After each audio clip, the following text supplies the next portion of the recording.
tardes a todos. Un placer tenerles aquí con nosotros en esta tarde del mes de febrero. El que modela el barro con las manos aprende que el arte no se hace, se siente. Esta frase es de don Jesús Gavira Alba. Hacia don Jesús Gavira Alba. Sí, señor. Hacia él. Hacia este maestro. Amigos, socios del Ateneo, amantes del arte y de esa cosa tan nuestra que llamamos duende. Hoy tengo el honor, la responsabilidad y la inmensa alegría de presentarles a un hombre que ha dedicado su vida a convertir en materia lo inmaterial, en bronce lo etéreo, en carne artística lo que solo existe en el alma. Estoy hablando de don Jesús Gavira Alba, maestro.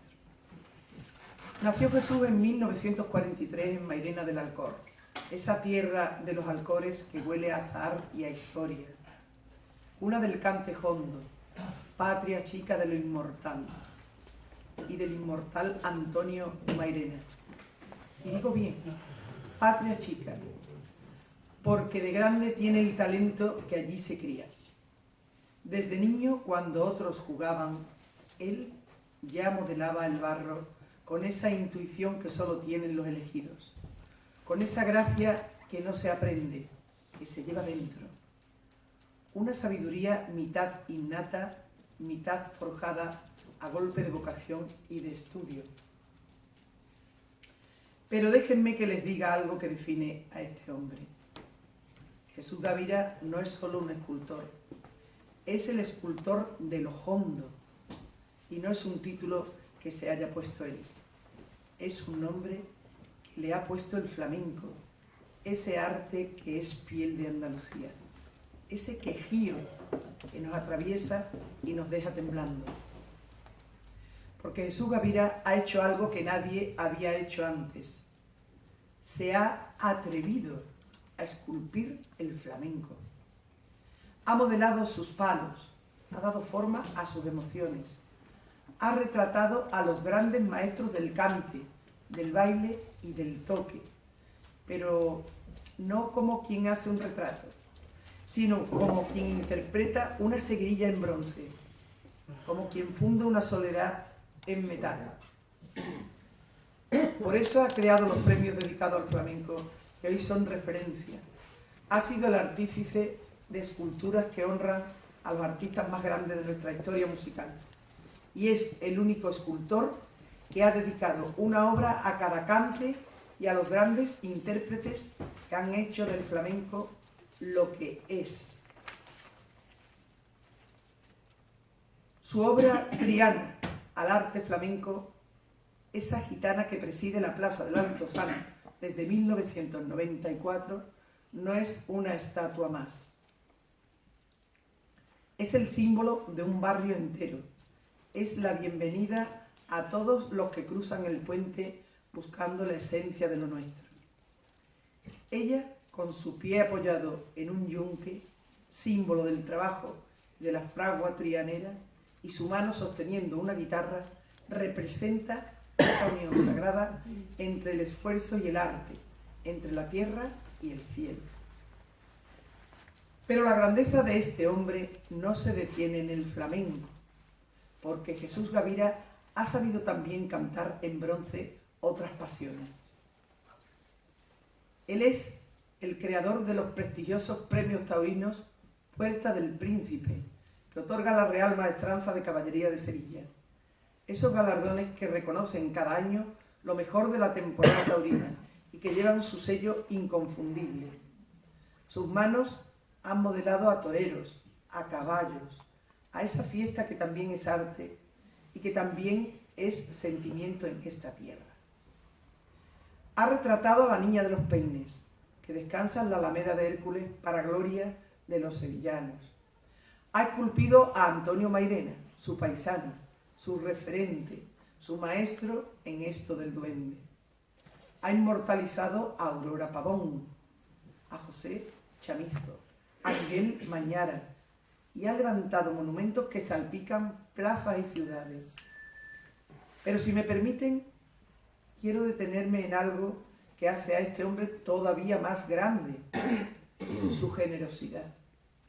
Jesús Gavira ha puesto su arte al servicio de los más desfavorecidos, colaborando con asociaciones como Provida Mairena, donando su trabajo para ayudar a mujeres embarazadas y a niños con escasos recursos, porque el arte, cuando es verdadero, siempre tiene un latido solidario. Por eso Triana, ese barrio que lo adoptó como suyo, lo nombró hijo adoptivo, porque supo ver en él a alguien que no solo retrataba el flamenco, sino que lo sentía, lo vivía, lo respiraba. Y es que para Jesús Gavira el flamenco ha sido prácticamente todo. Su biografía sentimental, su razón de ser artista, su manera de entender el mundo. Con 53 años de profesión a sus espaldas, con una obra ingente que abarca desde la escultura monumental hasta el más delicado medallón, con ese taller donde el fuego de la fundición se hermana con el fuego del arte, Jesús Gavira sigue siendo ese niño de Mairena que un día descubrió que con sus manos podía hacer hablar al barro. Y lo ha hecho. Vaya si lo ha hecho. Porque cada escultura suya nos habla. Nos cuenta historias de cantes y de cantaores, de toreros y de faenas, de mujeres y de hombres que han hecho de esta tierra un lugar especial. Nos habla de esa razón incorpórea que dirían los flamencólogos, esa sangre que recorre por dentro al artista y que él sabe transmitir a través de generaciones. Hoy, señoras y señores, tenemos el privilegio de tener aquí a un maestro, a un hombre que ha sabido capturar el duende y fijarlo para siempre en bronce, a un artista que ha hecho del flamenco no solo su inspiración, sino su razón de ser. Damas y caballeros, con todos ustedes, don Jesús Gavira Alba.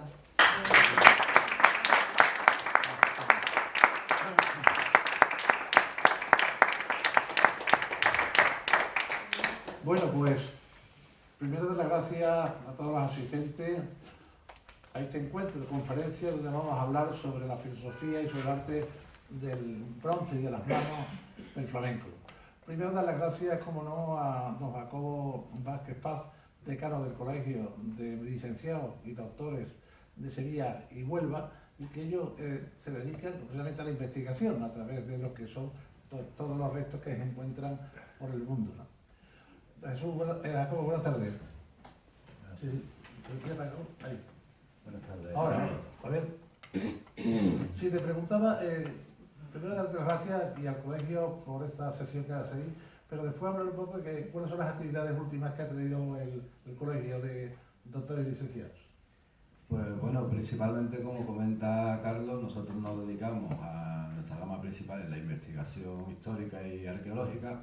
Y las últimas conferencias, por ejemplo, hemos traído a la doctora Esther Rodríguez, que ha excavado Casa de Torneo, uno de los yacimientos más importantes de época tartésica que se está excavando actualmente, o hemos traído al equipo de excavación del Project Sicaid, que están excavando las minas de esmeralda de época romana en el desierto de Egipto, y bueno, es una línea principal de investigación. Bueno, inmediatamente presentar la mesa don Lodelino Pino, presidente de la Cátedra de Pintura de la Ateneo de Triana, excelente amigo, más que amigo porque nosotros somos como si fuéramos hermanos. Somos tres, uno que está allí en Marqués de Alba, que se llama Teodoro, otro que es Pino y otro que soy yo, que me han dejado entrar en su casa y estar con ellos. Allí estuvimos en la jornada del ciclo Cofrade, la Fundación Más, y hoy estamos aquí en el decanato del Colegio de Doctores y Licenciados. Bueno, es todo un paseo por Sevilla, Pino. Muchas gracias. Agradezco que poder dirigirme a ustedes. Le agradezco a esta mesa. Siempre camino entre gigantes porque son extraordinarios, lo mismo que ustedes. De Gavira yo no sé qué decir.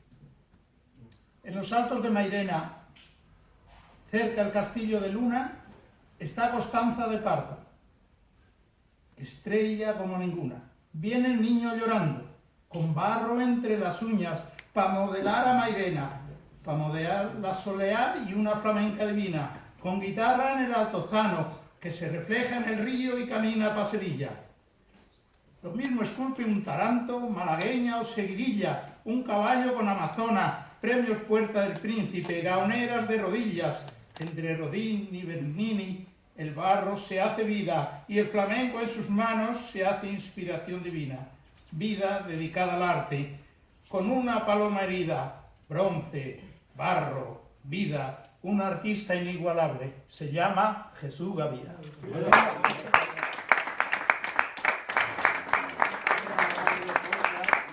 Jesús Gavira nace de una familia realmente humilde. Su padre es zapatero. Son gente del pueblo de Mairena del Alcor, y llega un momento que tienen sus niños, Antonio, tiene a mi amigo Jesús, y sobre todo tienen un interés tremendo en que sus hijos progresen, porque después de la posguerra lo mejor que había era estudiar para ser alguien, si no era prácticamente perderse en un mundo o del trabajo, de los albañiles o de cualquier persona sin cualificación ninguna. Y entonces nos vas a hablar un poco de los primeros tiempos tuyos, Jesús. Los primeros tiempos tuyos. Bueno, pues afortunadamente aquí hay paisanos que saben, un poquito alto. saben de mi historia pues casi tanto más que yo.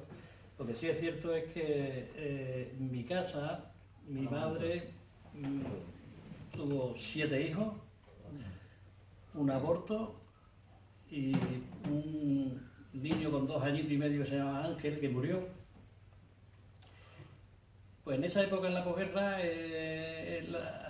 la vida en un pueblo era muy complicado. Yo tuve la fortuna de haber nacido en Mairena, porque en Mairena el sentido de solidaridad es tremendo, y nos hicieron muchos favores a mi madre, sobre todo cuando mi hermano cayó enfermo con pleuresía, y entonces pues íbamos, no existía la penicilina en aquello momento, y si existía, cuando llegó a aparecer era muy cara, no teníamos acceso económicamente para ese medicamento. Bueno, pues la familia conectaba con sus amistades, las amistades eran un encanto, digamos, de compañerismo y de humanidad, y buscaron la posibilidad de que mi hermano fuese tratado con penicilina para salir de esa pleuresía, que era un problema muy grave de pulmón que le acompañó prácticamente toda su vida. Yo creo que desafortunadamente el coronavirus atacó por ahí a mi hermano tenía debilidad pulmonar, y el 11 de octubre del 2020 se lo llevó el coronavirus. Pero me ha dejado en mi mente una historia que es inabarcable. O sea, contarla aquí en 5 minutos es complicado, porque es que mis vivencias con mi hermano son tan tremendas que yo se lo agradeceré toda la vida. Yo he hecho muchas cosas por él porque él hizo antes mucho por mí, ¿no? Mi hermano me obligó a estudiar el bachillerato en Carmona para conseguir dar ese paso importante de estudio y bachillerato en Carmona. Dios permitió que mi madre se fuese también a los cielos. Tenía una anemia plástica y con 51 años, pues en el año 58 se nos fue de la casa, ¿no? Entonces parece que el destino está siempre marcando la vida de las personas. Es algo, yo atando cabos y atando hilos, me he dado cuenta de que para yo poder estudiar el bachillerato tuvo que irse mi madre de este mundo. Tenía una hermana en Carmona que se llamaba Lola Alba Méndez, Lola de las Postres le llamaban, que trabajaba en el campo, era una terrateniente prácticamente, todo lo que ganaba lo dedicaba a comprar más tierras. Pero cuando muere mi madre, mi hermano llama a mi tía Lola y entonces le pregunta: oye, por favor, mamá se nos ha ido, a quien le corresponde ahora atender al abuelo es a su hija, que eres tú. Mi tía Lola le contestó de esta manera, es duro lo que voy a decir, pero le contestó de esta manera. Dice: mira, Antonio, yo no tengo tiempo para atender a mi padre. Seguí vosotros con vuestro abuelo y yo me pasaré por allí como diciendo y os echaré una mano, ¿no? Pero mi hermano ahí fue muy inteligente. Para mí no se me puede olvidar. Aquí tengo un compañero que puede corroborar, que se llama Antonio Gavira, precisamente Ramírez, amigo del bachillerato en el Maese Rodrigo en Carmona. Pues mi hermano le dice, mi hermano, lo que le damos a tu padre, nuestro abuelo, lo único que te pido es que el intercambio sea, el trueque sea que mi hermano estudie bachillerato en Carmona porque en Mairena no hay instituto. El maestro Rodrigo, ella aceptó porque no tenía otra alternativa y pude estudiar el bachillerato con mucha dificultad porque tenía un problema a nivel de ego, que era que sus hijos los tenían en el campo, de sol a sol, y ella trabajaba de sol a sol y tenía a sus sobrinos estudiando. Y eso no lo podía soportar. Entonces, está mal contado, pero es que me sale del alma. Me hacía un montón de perrerías, de manera de ser, de manera de estar, que yo me hacía incompatible la convivencia con ella. Entonces yo llegó un día que yo recojo los barcos, yo no podía aguantarla más y me vengo para Mairena y en ese mismo autobús. Esta historia, perdona que sea un poco reiterativo en este tema porque es básico para toda mi trayectoria después. Cojo la maleta, los 4 barcos que tenía, me voy en el autobús, Casar, la empresa Casar, y me bajo en Mairena y precisamente el destino vuelve otra vez a surgir. Mi hermano estaba esperando un autobús de Casar, de Carmona a Sevilla, porque él ya estaba trabajando en la escuela, y me ve bajar del autobús que él iba a coger con la maleta. Deja pasar el autobús y se queda conmigo, me come el coco, mira, Jesús, no sabes lo que estás haciendo. Me inculcó de tal manera la necesidad de estudiar el bachillerato antes de entrar en Bellas Artes. Dice, porque tú vas a ser escultor, tú necesitas estudiar el bachillerato, o no te importe lo que haga tu tía, aguántala, que para ti es mucho más importante lo que vas a conseguir después. Me volví para atrás, aguanté, terminé el bachillerato, con mucha fortuna porque tuve la suerte de que el profesorado de Carmona era fantástico, algunos se dieron cuenta de mis habilidades plásticas y me ayudaban, me encargaban cosas y yo hacía trabajo, yo diseñaba y ilustraba, por ejemplo, Don Valentín Blanel en el blog de biología yo le hacía los dibujos. El director que hizo un libro sobre los aperos del campo me pidió que le ilustrase el libro con el utillaje del campo. El francés, la traducción de francés, pues me pedía los dibujos que ilustraban el contenido para la traducción del francés al español. Y don Valentín Pinaglia, el profesor de física y química, don Ángel Pinoza Cabeza, también surge un elemento que fue también decisivo en mi manera de cómo llegar al final del bachillerato, ¿no? Se le muere su padre, me pide un retrato de su padre, yo encantado. No era el primer retrato que yo hacía, yo antes de aterrizar en Carmona como bachillerato, yo de niño ya había hecho retratos a todos los chiquillos de mi calle, a los abuelos de la calle. Yo tenía unas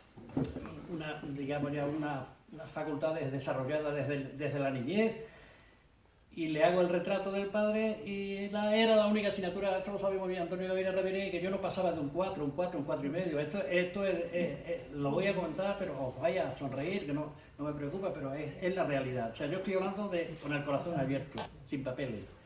Entonces, don Valentín, el Ángel Pinoza Cabeza, el profesor de química, era la única asignatura que yo no aprobaba nunca. Yo sacaba un 4, un 4 y medio, un 4,5, un 4, un 3,5. Entonces, cuando le hago el retrato y quedó tan entusiasmado con el retrato de su padre, que cuando llegó el examen y me sienta para evaluarme, me pregunta, ¿qué nota quieres? Ese fue el examen. De esa manera sabía yo la asignatura en la que yo me sentía impotente. Vale. En aquella época, hagan memoria, bueno, a lo que iba. Antonio, aprovechando que está aquí mi amigo Antonio Gavira Ramírez, yo estaba estudiando el bachillerato, él trabajaba ya de técnico de arquitectura, trabajaba con un arquitecto en Carmona que tenía el taller aquí en Sevilla, pero él tenía su estudio allí en Carmona y me ofreció una habitación para trabajar. Él sabía de mis necesidades y se me ofreció, y entonces pues yo allí eché 3 o 4 años aprovechando su benevolencia, digamos, su generosidad, que no sabía cómo agradecérselo. Cuando terminé el bachillerato, pues le dejé todo lo que yo tenía allí en el estudio, pues se lo dejé a él, y lo tiene en el Hotel La Romera, Hostal La Romera, que está al lado de la casa. Allí tiene esos trabajos míos de aquella época, y además hice un retrato, que para mí es uno de los retratos con más encanto, sobre un artista que fue... en Carmona se celebra una exposición famosa todos los otoños, que es Alfa Perea, un pintor que triunfó en Estados Unidos, y entonces yo hice un retrato para una exposición de otoño, y también se lo regalé, que lo tiene él en su casa, él lo puede corroborar.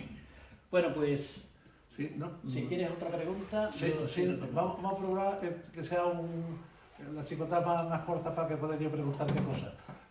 Te has pasado directamente ya al trabajo, pero a mí me interesa mucho más hablar cuando tu hermano empieza a modelar. Tú tienes 8 o 9 años y eras muy pesado y estabas siempre al lado de tu hermano. Y tu hermano te daban pedacitos de barro para que te reviertes, ¿no?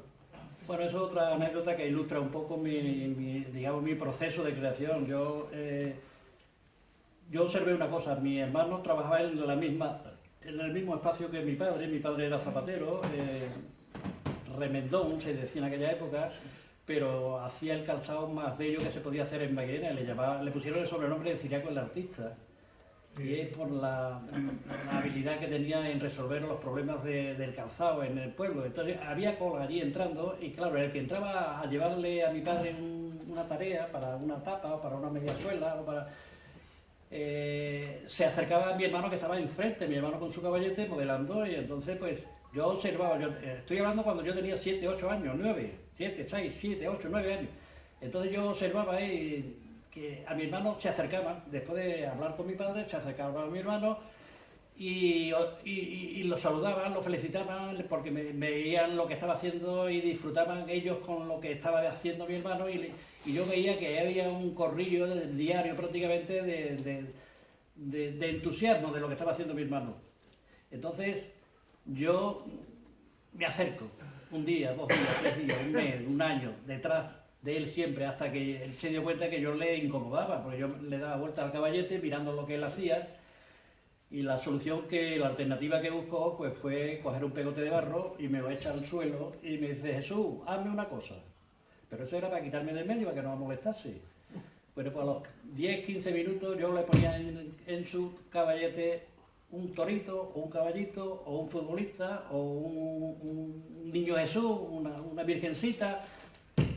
Cuando le entregaba eso a los 10 o 12, 15 minutos, él seguía trabajando. Yo seguía molestándolo porque me acercaba otra vez. Me cogía otro pegote de barro y me lo echaba al suelo. Entonces, a los 10, 12, 15 minutos, ahí tenía otra figurita. Me lo hice por tercera vez, y la tercera ya no pude aguantar más y se volvió así. Y me dice: mira, Jesús, te voy a decir una cosa, tú vas a ser escultor como yo.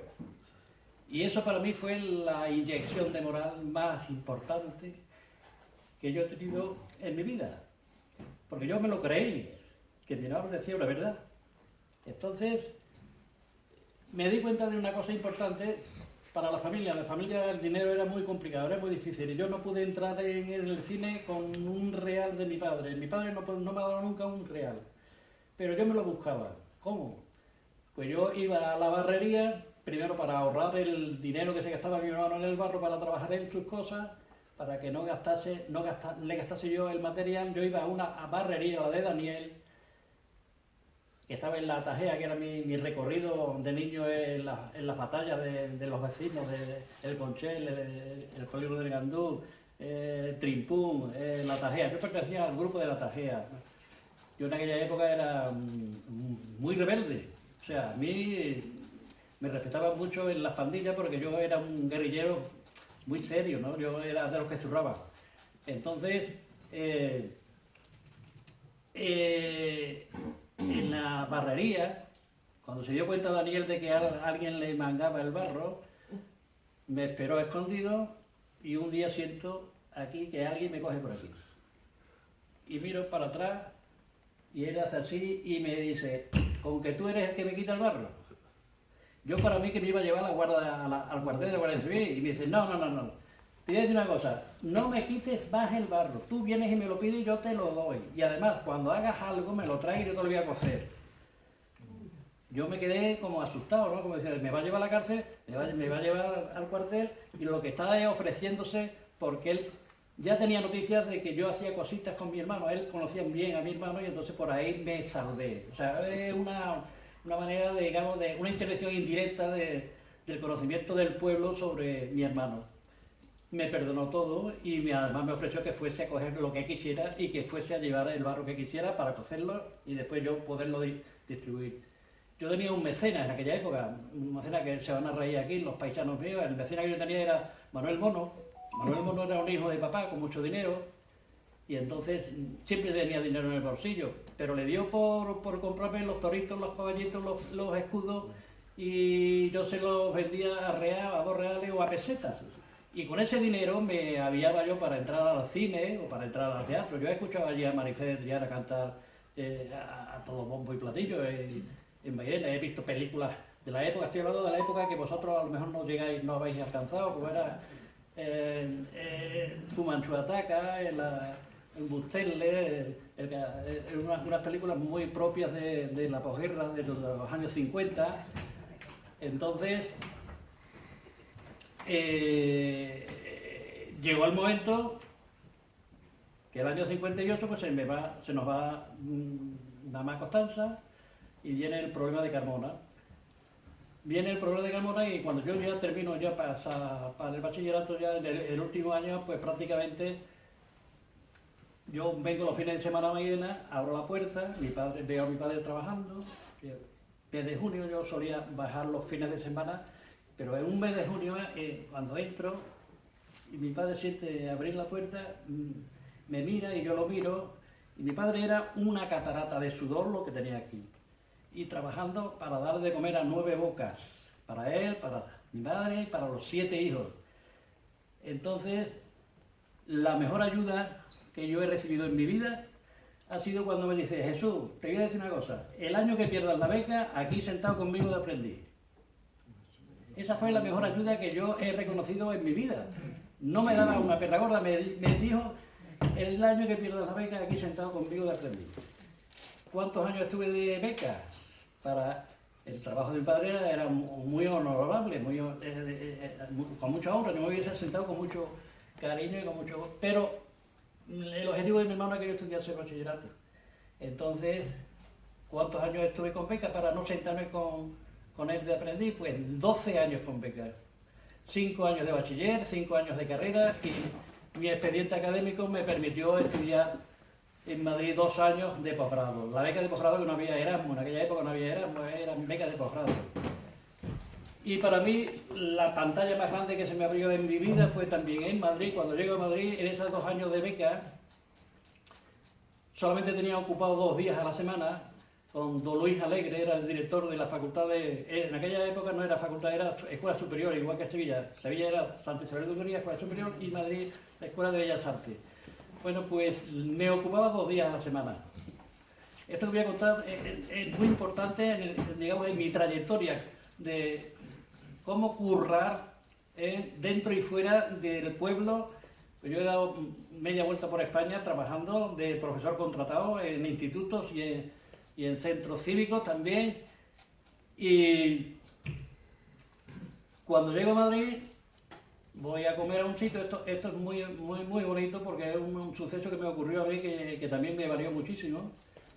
Voy a comer a un sitio donde yo solía almorzar y me encuentro allí comiendo a 2 pedazos de artistas que en aquella época estaban como yo, fritos de dinero, no tenían un duro. Eran nada más y nada menos que Cristóbal Toral y Eduardo Naranjo. Los 2 estudiaron en Sevilla. Eduardo Naranjo me ve entrar, era de los 2 el que me conocía. Entonces cuando me vio entrar dice, Gabriel, vente para acá, come aquí, siéntate aquí con nosotros, vamos a comer juntos. Bueno, pues allí hablando, él se entera de que yo tengo ocupado solamente 2 días a la semana porque estoy ahí de posgrado con don Luis Alegre, viendo su cátedra cómo funciona, para yo ir tomando nota de cómo se debe dar una clase en Bellas Artes. Y Eduardo se le pusieron los ojos virados cuando yo le dije, mira, 2 días tengo. Y dice, no me digas, pues, joder, pues yo tengo 3 institutos y yo no tengo tiempo para pintar. Gabriela, te voy a pedir un favor, te voy a ceder un instituto, yo te voy a proponer para que ocupen mi sitio y así tengo yo más tiempo para pintar. Esa afición de Naranjo era tremenda, quería más pintar que ganar dinero en los institutos. Pues yo acepto encantado, y el instituto que me da, nada más y nada menos que el barrio de Salamanca, Virgen de Loreto, llégate y le dice que vas en mi nombre, que yo no puedo atenderla este año al instituto. Y voy, hablo con la directora y me acepta, me dice, la semana que viene por aquí. Y digo, sí, acepto, pero con una condición, de que no me pisen los 2 días que yo tengo ocupado aquí en Madrid, para tener tiempo libre, esos días libres. Y empecé a ingresar con el Instituto de Virgen de Loreto en el barrio de Salamanca, pues unas 12.000 pesetas mensuales. Que en aquella época 12.000 pesetas, estoy hablando del año 67, 67, 68, que aquello era Bueno, en aquella época mi hermano ganaba de sueldo en Bellas Artes 11.000 pesetas, 11.500 pesetas, ¿no? Bueno, pues eso para mí me permitió muchas cosas, que después revirtieron en la Facultad de Bellas Artes de Sevilla, cuando yo volví a la Facultad de Bellas Artes ya de profesor, con el número 1 de la cátedra en unas oposiciones. Cuando vuelvo a Sevilla, todo lo que yo viví en Madrid en esa época, pues yo no perdía el tiempo, iba al Palacio de Cristal a ver las exposiciones de los mejores escultores de Europa, que pasaban todos por allí. Allí vi a Henry Moore, allí vi a Chillida, allí vi a Jaume Plensa, a Julio González, una playa de artistas increíbles que me iluminaron de tal manera, porque yo estudié en Bellas Artes y había en Bellas Artes, en Sevilla, 2 grandes profesores de Historia del Arte, como fueron don Antonio Sancho Corbacho y don José Hernández Díaz, que fue director general de Bellas Artes. Pues resulta que es buenísimos en su materia, pero es que cuando llegaban al barroco se acabó el estudio de la escultura. Me dio coraje, tanto coraje, que al vivir yo en Madrid lo que yo había vivido, eso no me lo habían... Yo no sabía quién era Henry Moore hasta que yo fui a Madrid. A mí nadie me explicó en Sevilla quién era Henry Moore, ni quién era Chillida. Y entonces fui a Bilbao corriendo a ver a Chillida Alego. Fui a Gijón a ver el Museo de la Escultura Monumental y homenaje al horizonte. Me empapé de lo que era un tratamiento escultórico no figurativo, no académico, pero yo le veía interés y veía fuerza, hasta el punto de que os voy a contar ahora una anécdota que os va a interesar saberla. Estando yo estudiando en Madrid, en las 2 becas de posgrado, me llama un amigo mío desde Mairena, que era delegado de Cultura del Ayuntamiento de Mairena. Además era el brazo derecho de José Luis Ortiz Nuevo, el director de la Bienal de Flamenco, Pepe Triguero, que murió hace un par de años, que me llama y me dice, mira Gavira, Jesús, tal día, a tal hora, en la Embajada de Irak va a dar un recital Calixto Sánchez. Acércate y entras con nosotros. Él sabía que yo estaba en Madrid.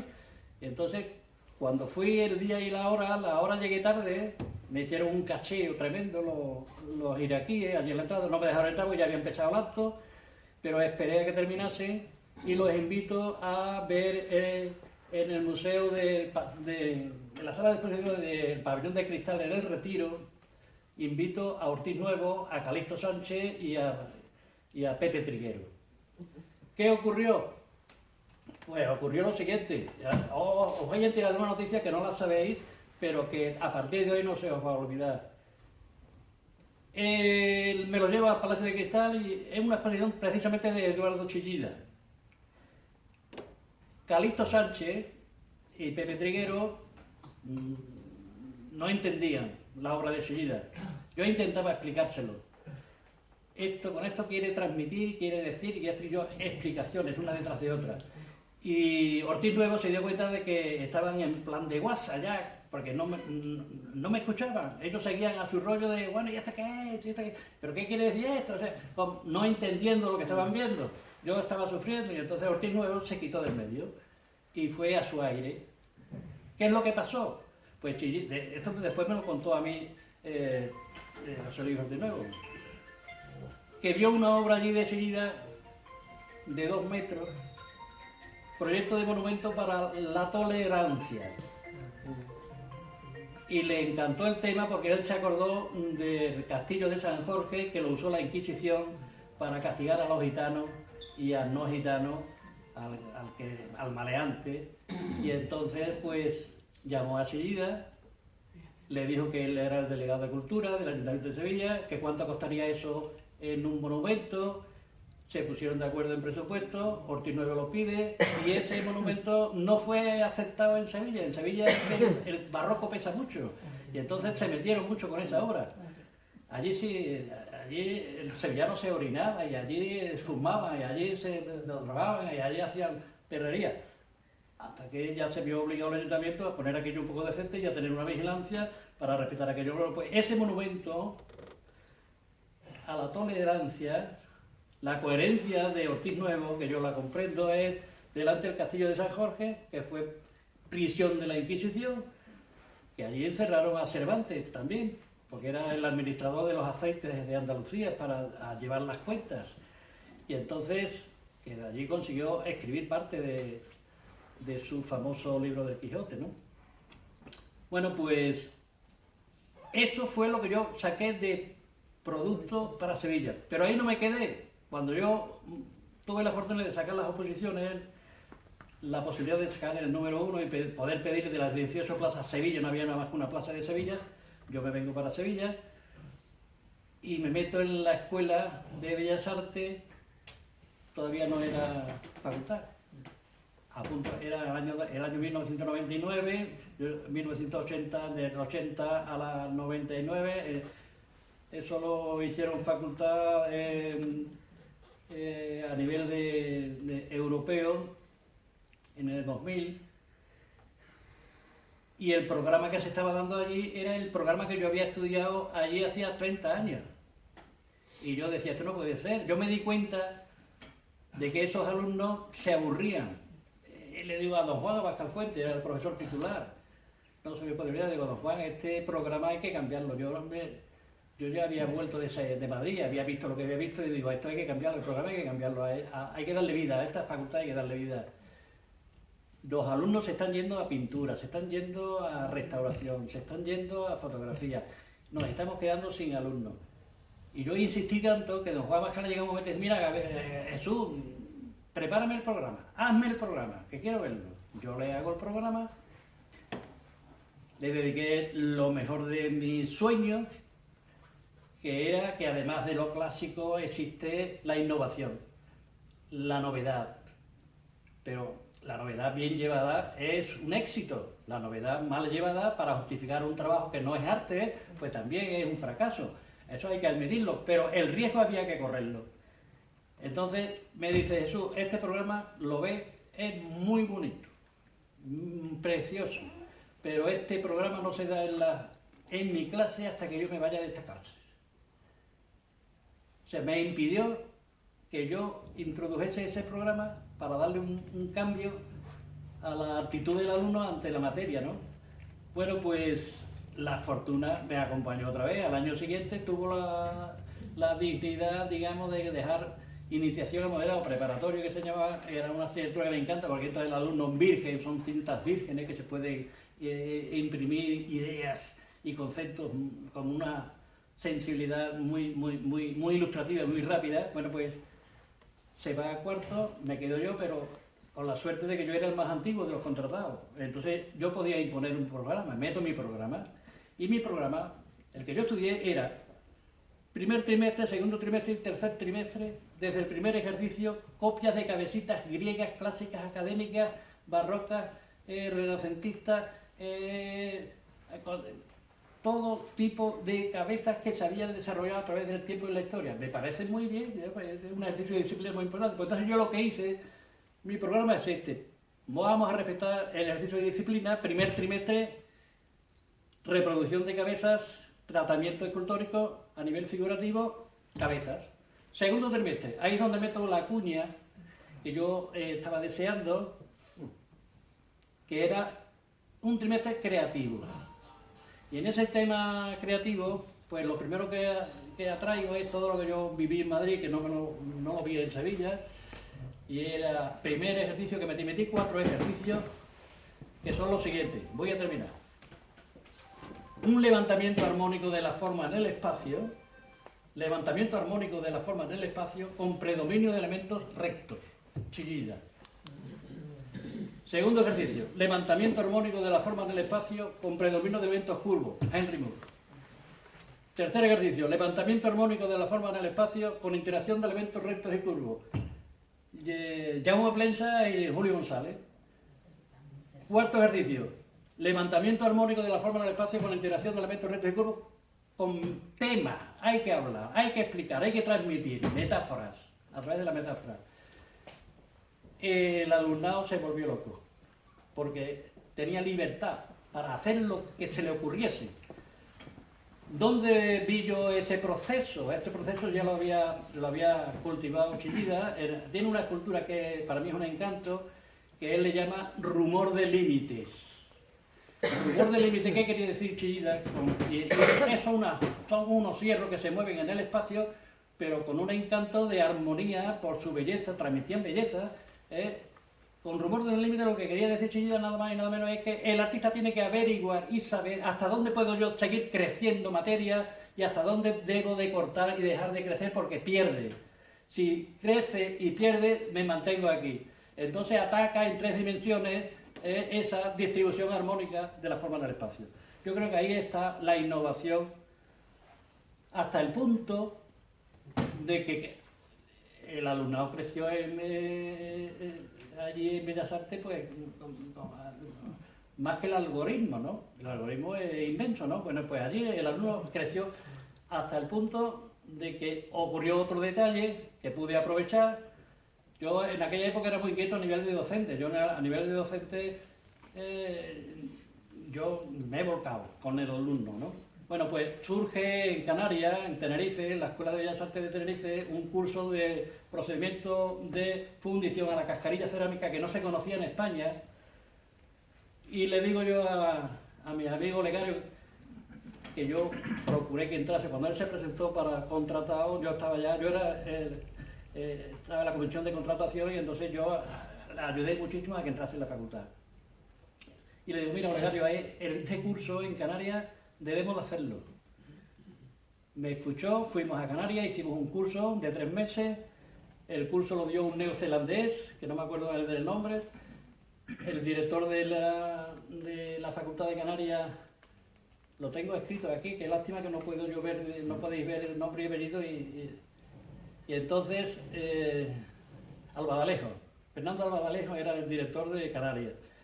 Entonces hicimos el curso, traigo ahí una fotografía del trabajo que hicimos allí a nivel de experimentación de procedimiento escultórico de fundición a la cascarilla cerámica, que yo tuve el detalle de hacerlo, fundirlo, fotografiarlo, y tengo la fotografía aquí en el móvil, es una lástima, aquí lo tengo, que lo veis y no podéis pensar ni imaginarse que eso es de Jesús Gavira. Pero es un trabajo de creatividad que yo le puse un título, que lees el título y no necesitas ni leer el título. Yo le puse el lanzamiento de jabalina. En aquella época me dio por la abstracción, pero la abstracción es con sentido, una abstracción en la que aportaba un conocimiento. Hay que transmitir a través de la creatividad, sensibilidad transmitida a través de la forma para explicar un contenido. Y entonces yo en esa época conseguí lo que no he conseguido con la figuración. Yo me dio por presentarme a los concursos y entonces conseguí primer premio y medalla de oro, primer premio y medalla de oro de la primera Bienal Nacional del Arte en el Deporte, Sevilla, 1972. 1974 era una bienal. Primer premio y medalla de oro del Arte en el Deporte, Jesús Gavira. Año 74, año 76.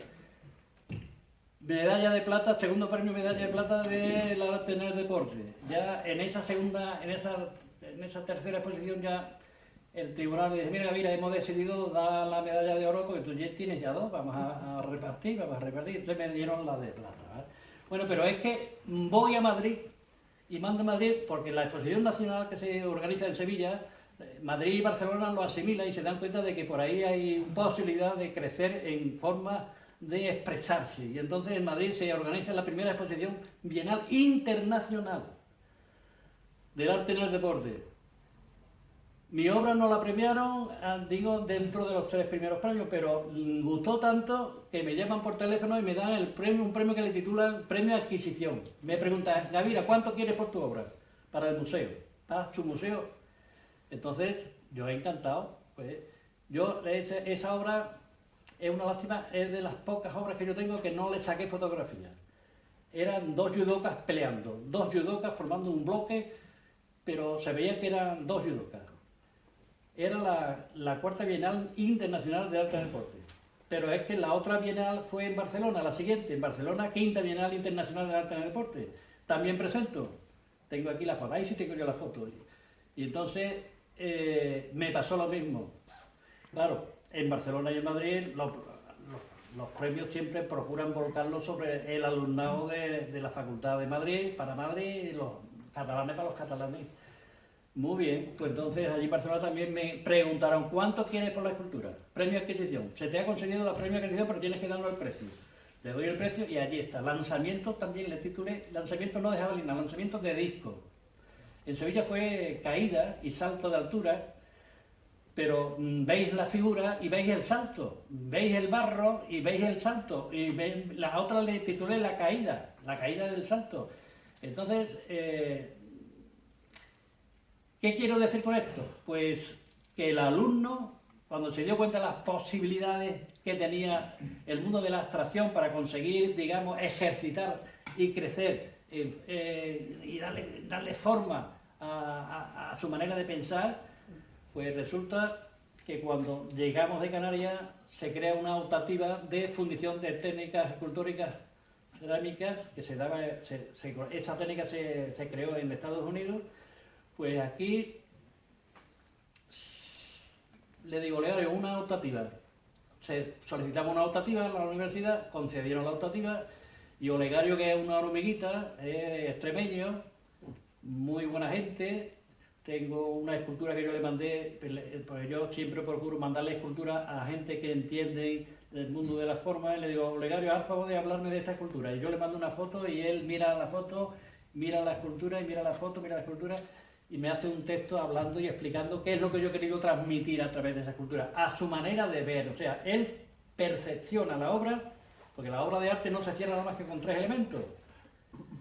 El objeto estético, el artista que hace ese objeto estético y el perceptor. Si el perceptor no ve obra de arte ahí, no hay obra de arte.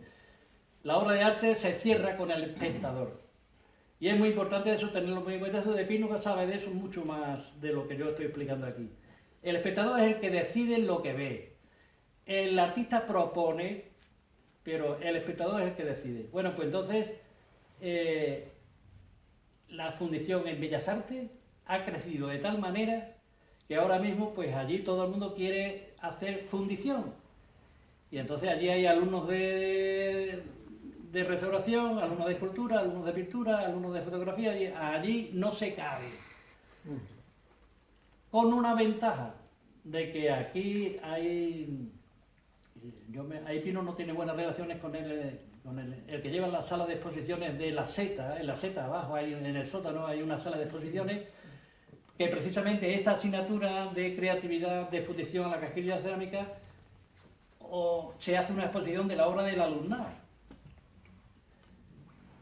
Que la última exposición que se hizo, que le tituló El Desnudo, y le pidieron una obra a mi hermano y otra a mí para que estuviésemos representados como, digamos, como inicio dentro de esa posibilidad, ¿no?, de creatividad en la abstracción.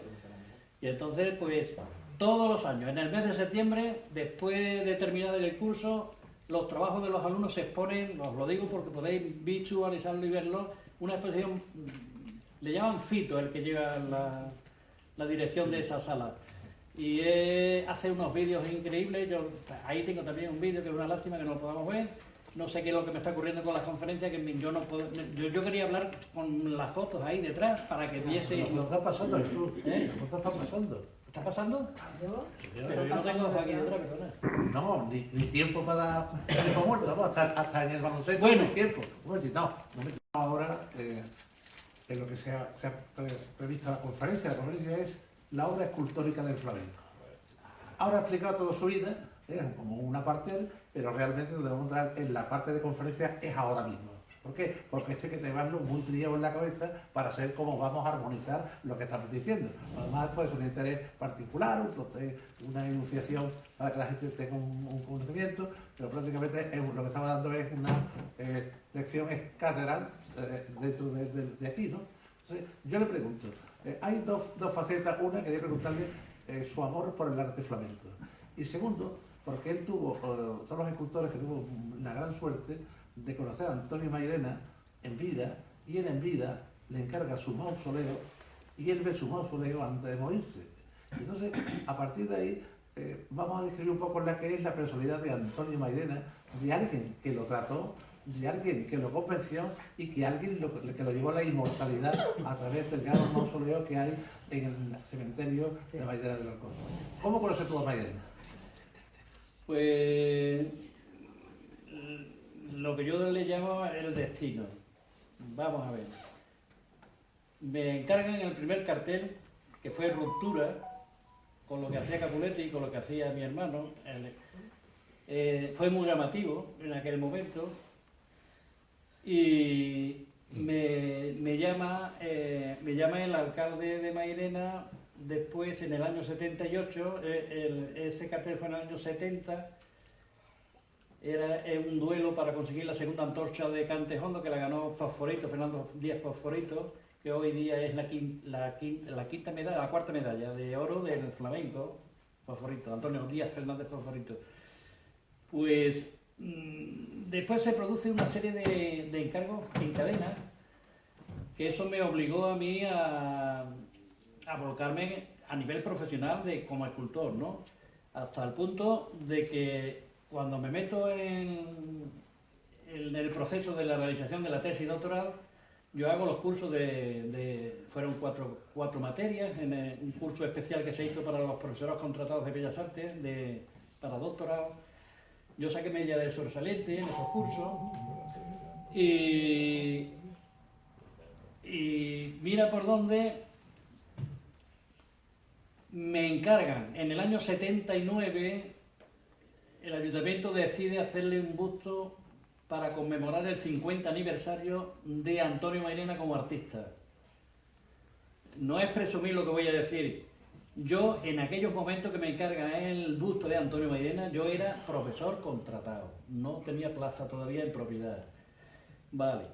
Entonces, ese busto, estaba de alcalde Manolo Busto, en aquellos momentos, del Partido Socialista, que lo echaron del Partido Comunista y dijo, que no me queréis de alcalde en el Partido Comunista, pues ahora voy a ser del Partido Socialista. Y salió de alcalde en el Partido Socialista, fue alcalde en los dos partidos. Me encarga el busto, hago el busto y llega el acto, el festival del año 79, y os voy a explicar quién estaba en la primera fila en ese festival, para que veáis la importancia de ese festival en la historia del flamenco en un pueblo como Mairena, que yo creo que no se ha llegado a ningún festival a ese nivel. Era después del acuerdo de todos los partidos políticos para la Constitución. Ese festival estaba sentado allí Felipe González, que fue el que entró como presidente en el cambio, fue en unas elecciones del cambio. Estaba Felipe González, estaba Alfonso Guerra, estaba Carrillo, estaba el gobernador civil de Sevilla, estaba Soledad Becerril, allí estaba Clavero Arévalo, allí estaba la plana mayor del gobierno de España sentado en la primera fila, que se le iba a entregar a Antonio Mairena con motivo del 50 aniversario como artista, un busto hecho por mí. Ese retrato se está haciendo viral. Yo estoy un poquito sorprendido, joder, hay que ver la fuerza que tiene el flamenco, hasta el punto de que se está haciendo tan viral que ahora mismo pues hay esa cabeza se le están entregando todos los años a un artista de reconocido prestigio, esté vivo o esté fallecido. Hace un par de años se lo dieron a Paco de Lucía, no en vida, fue Pepe de Lucía a recogerlo. Y el año pasado se lo dieron a este de Jerez, a Nano de Jerez. Este año se lo van a Clavero, a Diego Clavel. Bueno, pues el retrato de Antonio en ese acto a mí me obligan, me piden por favor que yo coja la cabeza, se la entregue al alcalde, la cabeza que yo había hecho para Antonio Baena, al alcalde, y el alcalde se la entrega a Clavero y Clavero se la entrega a Antonio. Ese fue el recorrido, pero allí en la plana mayor, allí sentado, allí. Bueno, pues ese trabajo enamoró a Antonio. Voy a contar una anécdota que creo que debéis de saberla. Yo, estando de alumno en segundo curso de Bellas Artes, Antonio Medina ganó la llave de oro en el año 62, el 25 de mayo del 62, y entonces mi hermano en el año 63, que le encarga un monumento dedicado al flamenco por la exaltación de la llave de oro a través de los cantes de Antonio Medina en Carmona. Allí estuvo Ricardo Molina de presidente en ese jurado. Bueno, Ricardo Molina escribió un libro precioso conjuntamente con Antonio que se llama Mundo y Forma del Flamenco, que el que quiera aprender sobre flamenco no tiene más que acudir a ese libro y leer lo que Antonio piensa de lo que es un palo con aromas. Antonio le llama aromas a recordar tiempos pasados, cómo se cantaba en el primer tercio del siglo, cómo se cantaba en el último tercio del siglo XIX, cómo se cantaba en la primera mitad hace un análisis de todos los cantes del mundo gitano. Su objetivo era explicar la grandeza del mundo gitano, la transformación que sufre para llegar a él. Se lo apuntaba a todos los artistas menos él, y resulta que él es el que estaba creando la obra que no se conocía hasta que Antonio la destapa. Ahí tenemos, por ejemplo, las Gilenas, que eso no se conocía hasta que Antonio dijo: esta es la Gilena, que se cantaba así, en Jerez, y decía esto. Bueno, pues ese momento que estaba yo de alumno y mi hermano ya era profesor en la escuela, pues Antonio le ofrece a Antonio hacerle un busto a Antonio. Antonio acepta, le hace un retrato. Yo entraba y salía, yo estaba de alumno y yo entraba en el despacho de mi hermano y veía a Antonio posándole a mi hermano. Y claro, él me conocía de entrar y salir. Antonio Medina, yo ahí empecé yo ya, digamos, a conectar un poquito con Antonio, porque este es tu hermano, este va a ser artista también, que las bromas de Antonio Medina con mi hermano, pues yo era una esponja en aquella época. Bueno, pues yo miraba lo que hacía mi hermano. Y entonces mi hermano cometió una tropeza muy grande por ser buena gente. Mi hermano se pasaba de buena gente. Mi hermano cogía conmigo unos cabreos tremendos porque mi hermano era católico practicante, era un santo. Yo era más rebelde, yo era menos religioso, yo era una persona más de la vida de aquellos momentos, pero con sentido. Yo procuraba darle sentido después de convivir con mi hermano. Ese retrato se lo ofrece a Antonio con una condición de que lo funda en bronce, que pague el bronce. Y mi hermano no se daba cuenta en ese momento que un gitano gastarse un duro en una obra de arte, eso es imposible. Y entonces Antonio no le hizo ni puto caso. Entonces el retrato ese retrato que es del año 63, pasa el tiempo, nombran académico a mi hermano, lo nombran académico, y se siente muy complacido con el director de la Real Academia de Bellas Artes de San Miguel de Hungría, hasta el punto de que el presidente va a Mairena e inaugura una exposición de mi hermano sobre pintura y arropó mucho a mi hermano, el presidente de la Real Academia. Entonces se le ocurre a mi hermano hacerle un regalo y me dice: eso, le voy a regalar esto a Manuel González, el presidente de la Real Academia. Y yo monté en cólera. Digo: vamos a ver, Antonio, vamos a ver. Porque yo en esa época Yo colaboraba con mi hermano en todo lo que me pedía, ahí estaba yo dispuesto. Bueno, y yo le decía, vamos a ver, Antonio, ¿qué ha hecho, por muy director que sea, qué ha hecho más que yo, que soy tu hermano, por ti? O sea, yo ahí le saqué la tarjeta a mi hermano, y mi hermano me dio la razón de esta manera. Escucha, por favor. La razón me la dio mi hermano de la siguiente forma. Cuando le hice ese contraste de qué te ha hecho, qué favores te ha hecho y qué favores te he hecho yo, acabo de analizarla, hacer. Él no sabía para dónde iba, hasta que hace así, coges la cabeza de Antonio Mairena y me dice, toma, para ti. Y la tengo yo. Ahora se va a fundir, porque le voy a dar permiso al ayuntamiento para que la firme, porque se le está preparando un museo. Yo se la voy a donar al ayuntamiento para que esté en el museo de la obra escultórica de Antonio Gaviria. Y esa cabeza no la tuvo en cuenta Antonio Mairena, pero es porque era gitano. Antonio Mairena, los gitanos funcionan así, no se gastan un dinero en obras de arte, ellos buscan otras cosas, oro, anillos y collares. Entonces, como el busto que yo le hice, cuando el alcalde me dice, oye, tienes que hacer un busto para el cincuentenario, digo yo, vale, encantado, yo se lo hago, pero que me pose. Yo no quiero hacerlo por fotografía, yo quiero que me pose. Entonces Antonio Mairena iba a mi casa, a mi estudio. Yo el estudio tenía en mi casa que era una habitación que tendría 5 por 6, 30 metros cuadrados, no tendría más. Entonces Antonio me posaba ahí, yo quería hacer un buen retrato, lo intenté, creo que salió, y para que no se me distrajese Antonio yo sabía qué disco le gustaba. O sea, el mejor disco que él consideraba en donde había estado mejor, y yo me di cuenta preguntando por ahí, y me dice 100 años de cante gitano andaluz. En Jerez, un doble LP de 100 años de cante gitano andaluz. Yo tenía un picú y le metía su cante. Yo le metía su cante. Entonces Antonio era un tocadisco de aquella época. El LP lo colocaba allí, le ponía la aguja, y Antonio pues lo tenía muy distraído, porque entonces yo le decía simplemente, Antonio, ahora mira para acá.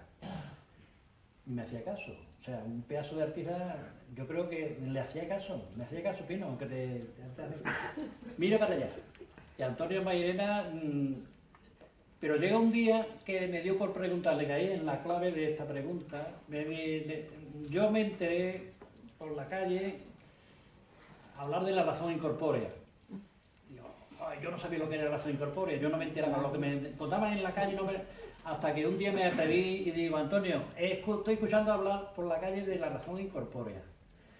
Es que hubo una batalla campal entre los payos y los gitanos, a ver quién tenía la primacía del cante serio, del cante hondo, de la verdad del cante. Pues entonces los gitanos no abandonaban la bandera ellos han luchado por ella a través desde el año 15 que entran por Cataluña y por Andalucía.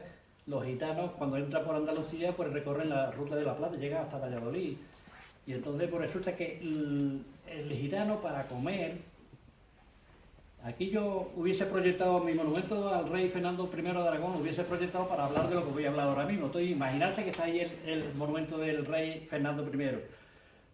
¿Por qué me ilusionó ese monumento? Pues ese monumento me ilusionó porque en el principio del siglo XV fue cuando entran los gitanos en la península, por la ruta de la Plata, venían de la India, y entonces ocupan parte de Barcelona y se meten por Andalucía y corren prácticamente por la ruta de la Plata y llegan a Extremadura, y ha dejado tenía que comer, el gitano tenía que comer. ¿Y cómo lo conseguía? Pues entonces se arrimaba al payo, las fiestas de los payos, la misa de los franciscanos, escuchaba a los franciscanos cantando el gregoriano.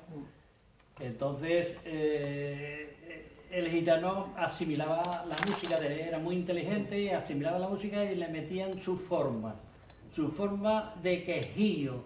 El quejío era el quejío que venían practicando, sufriendo desde el siglo XV.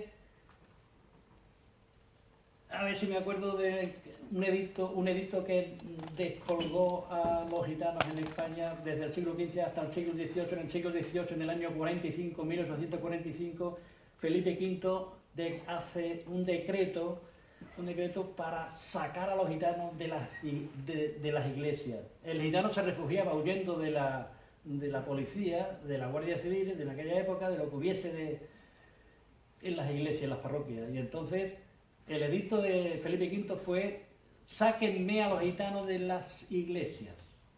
Entonces hay un disco que yo os lo recomiendo, que lo grabó el Lebrijano, pero con un fondo sonoro de Félix Grande. Félix Grande ilustra ese disco que es portentoso. Ese disco explica la historia del gitano desde que entra hasta que lo meten Persecución. en el Tribunal de la Constitución. Y entonces resulta, como coincide con una época muy rica en Sevilla, porque Sevilla era el centro neurálgico del transbordo del oro y de la plata de Sudamérica, pues los gitanos están siempre donde hay dinero. En Triana había dinero. Triana por la torre, por el río Guadalquivir entraba a punta pala. El gitano siempre buscaba la propina a la hora pero cantaba lo que escuchaba, pero transformado a su manera, hacía sus cantes. Esos cantes arrancan de lo que llamaban las corridas. Creo que las corridas, a través de las corridas era una comunicación entre el gitano. Después del trabajo de las fraguas, se reúnen en casa los gitanos y se escuchan unos a otros sus penas. ¿Y cómo? Pues Antonio Merena lo explica muy bien en un disco precisamente del año del 50 aniversario, en la que habla de los corridos, ¿no? Los corridos es el gitano explicando sus problemas, sus padecimientos, sus miserias, pero sin guitarra. Entonces ahí surge lo que se llama la famosa tonada en la fragua, en la que no hay guitarra, a las tonadas, los martinetes, esos cantes que son los cantes más gitanos. Cantes de fragua. Los cantes de fragua, que aquí en Triana, pues todo el mundo habla de la cava de los gitanos. Pues sí, la cava de los gitanos resulta que la cava de los gitanos era una escuela de cante. Antonio Merena venía aquí a Triana a meter el oído a ver qué podía conseguir para él darle después su sentido. Antonio buscaba el sentido de los cantes de los gitanos. La famosa escultura que yo hice, que está... yo la aprecio muchísimo, es abstracta, es muy abstracta, pero es figurativa y al mismo tiempo muy abstracta. Es La razón incorpórea, es una escultura que yo hice después de morir de Antonio. Yo dándole vuelta a todo lo que me habló, todo lo que me contaba de la razón incorpórea, que yo en síntesis llegué a una conclusión: la razón incorpórea es como la sangre milenaria que corre por las venas del cante gitano andaluz. Así no puede cantar el payo. Y me decía: el payo nos está robando los cantes. Tenemos que mantenernos firmes en mantener la pureza. La pureza él le llamaba los aromas. Bueno, pues entonces, ¿dónde surge esa vida tan privada y pública al mismo tiempo, que se desarrolló con el tiempo en la alborea? La alborea era la fiesta gitana de la boda de la niña gitana que se casa con un gitanito, y está todos los gitanos en el patio de la casa de vecinos, esperando que salga la gitanita enseñando el pañuelo con 3 rosas. Esa es para demostrar la pureza de su niña, de la mujer. Ahí empezaba la fiesta. Ahí tiraban peladillas, allí cantaban el portoná, todos los cantes gitanos surgen prácticamente de ahí, de la alborea. Bueno, pues Antonio Merena tiene un disco grabado que precisamente son los romances del Conde Niño. Pues ahí es donde Antonio nos ilustra de cómo él, escarbando, llega a darse cuenta de que una de las raíces del cante, pues está ahí, precisamente, en las rondas de los gitanos y en las bodas, en la alborea, que se llama. Yo tengo una escultura que es un desnudo precioso, enseñando el pañuelo. Esa la presenté ahí en la exposición esa, cuando me dieron 2 obras. Una fue una de las 2 obras que yo presenté ahí con los alumnos, con el sistema de cascarilla cerámica. Uno fue Aire Andaluz, que Es una lástima que no estemos viendo la foto de la escultura, ¿eh? Están viendo la del sur, están viendo todas las esculturas, ya todas. Pero ahora mismo no coincide el aire andaluz con lo que yo estoy hablando. Ahí, aquí, que yo lo que quería es que hubiese una coordinación en la foto. Está ahí la razón incorporea. Ahí está, mira, ahí está. Sí, la estamos viendo todo el Si veis esa escultura, si paráis un momento, De eso me está- observen una cosa. de Ahí eso me hay estoy una encargando. silueta, ahí hay una silueta que domina, que es la musa o el duende del cante gitano. En actitud firme, como si fuese un mosquetón, el mástil de la guitarra hace de mosquetón. Y entonces es más o menos una alegoría de lo que es la defensa del cante gitano andaluz a través del ritmo de la música de aquellos momentos. La música de aquellos momentos era la lucidez de los gitanos cantando después de las bodas de los gitanos. Antonio Mairena me llama, esta pregunta, ella hablar del mausoleo. Si te contesto ahora o me... Vale. Entonces, llega el momento en que Antonio se siente enfermo. Yo creo que la causa que más le afectó a Antonio en su desaparición de este mundo es que Manuel Herrera Roda, Manuel Herrera fue presidente, director de la Bienal de Flamenco de Sevilla unas 6 o 7 bienales. Es de Casariche, pero vivía en Los Palacios.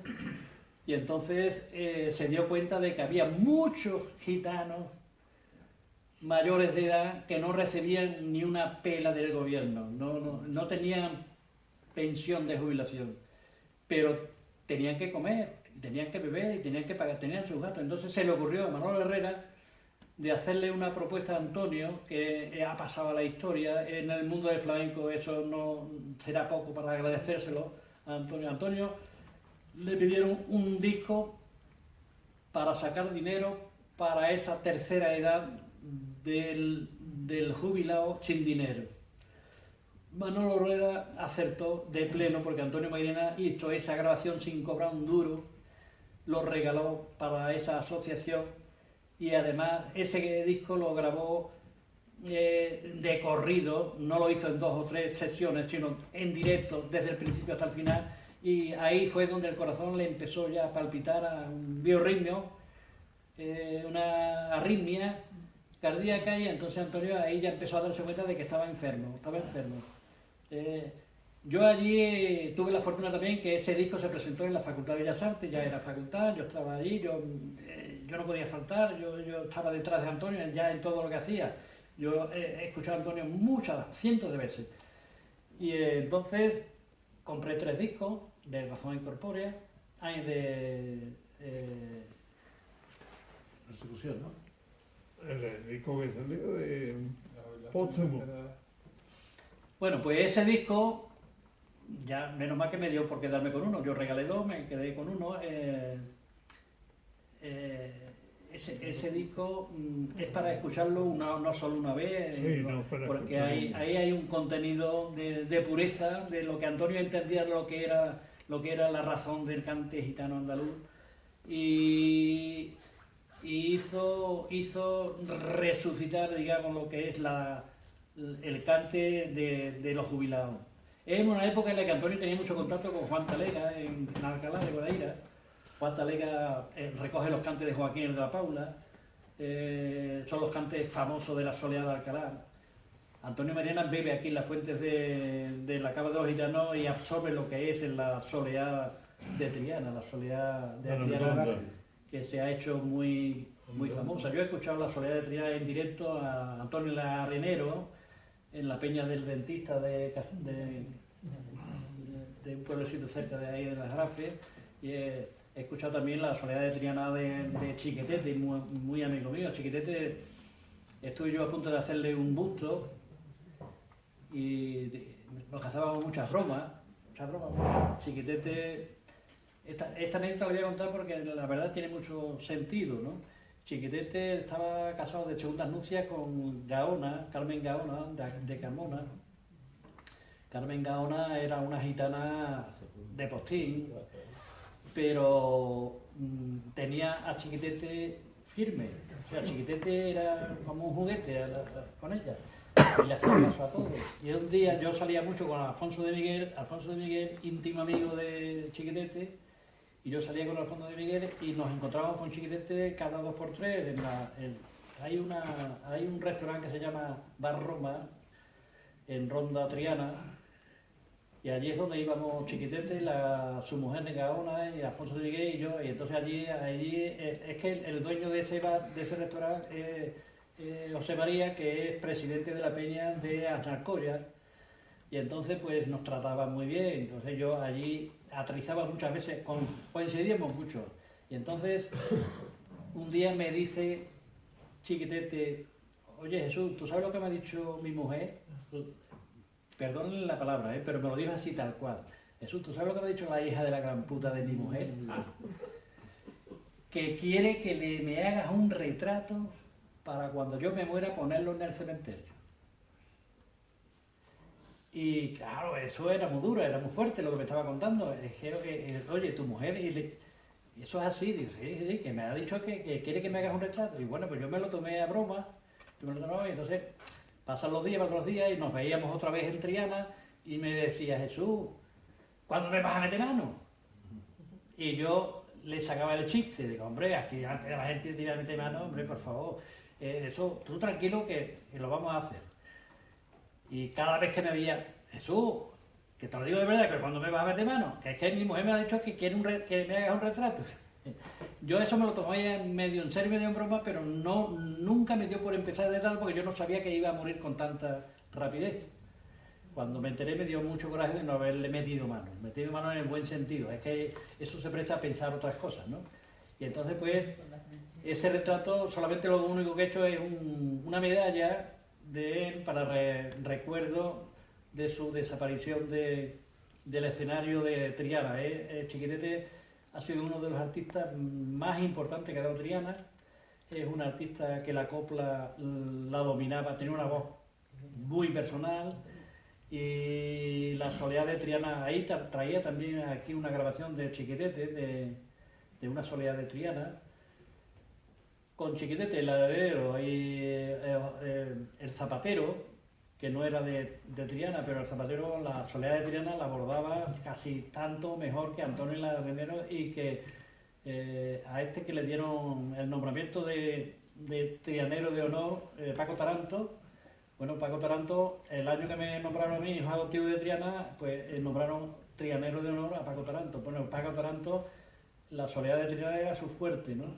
El cante de la soleá de Triana, en la hemeroteca, podéis mirar la hemeroteca, Antonio Mairena, como venía tanto a Triana, se dejó caer y está en la hemeroteca escrito: como se canta la soleá de Triana en Triana, no se canta en el mundo entero.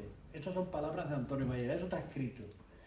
Entonces, por ahí me viene ese acercamiento mío a Triana, pero uno que colaboró muchísimo en que yo diese ese paso fue Alfonso de Miguel. Alfonso de Miguel era íntimo amigo de Antonio Rincón, el poeta, escritor y pediatra. Fue mi pediatra de mi hija Constanza, cuando tuvo problemas, y entonces Alfonso iba mucho allí. Alfonso era amigo de Eduardo Rebollar, un pedazo de guitarra, que fue alumno de María José Domínguez, que ha estado aquí con nosotros. Entonces fue el que me propuso a mí para el nombramiento de hijo adoptivo de Triana. Tuve la fortuna que en ese jurado de Triana estaba Pepa Monte, estaba Ricardo Miño, estaba la que bailó con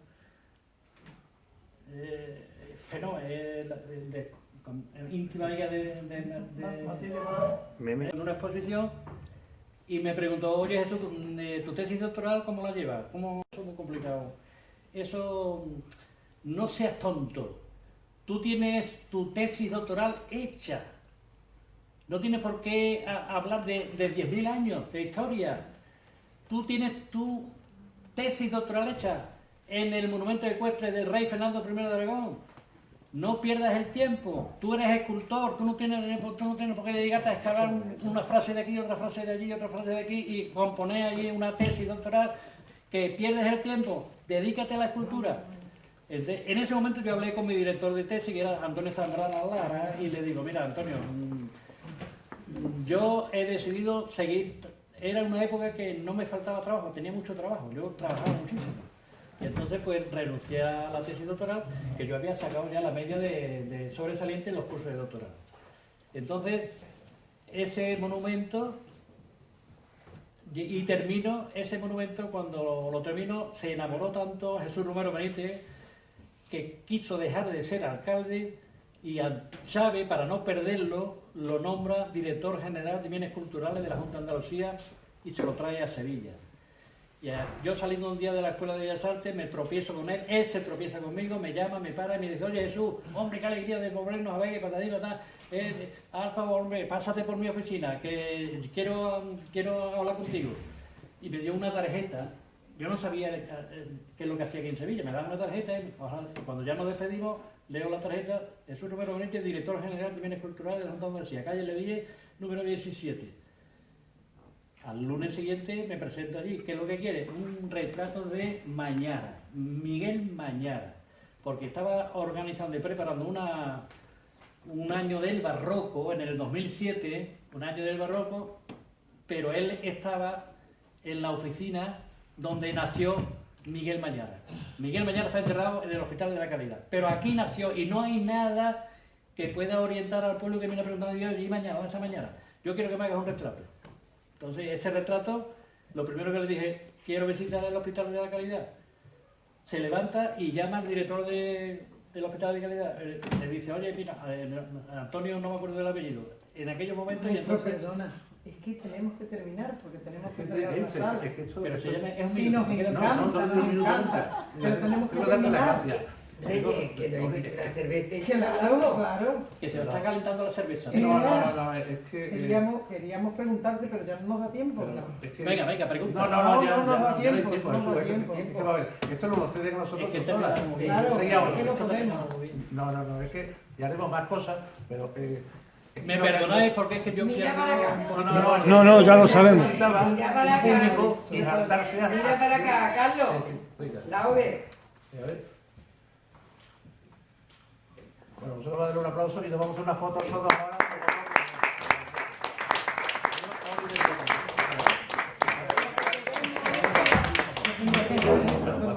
Lo que queremos es que lleve la menta. Y tú no me dejas ni hablar. Tú eres un monstruo y no la No. Para que...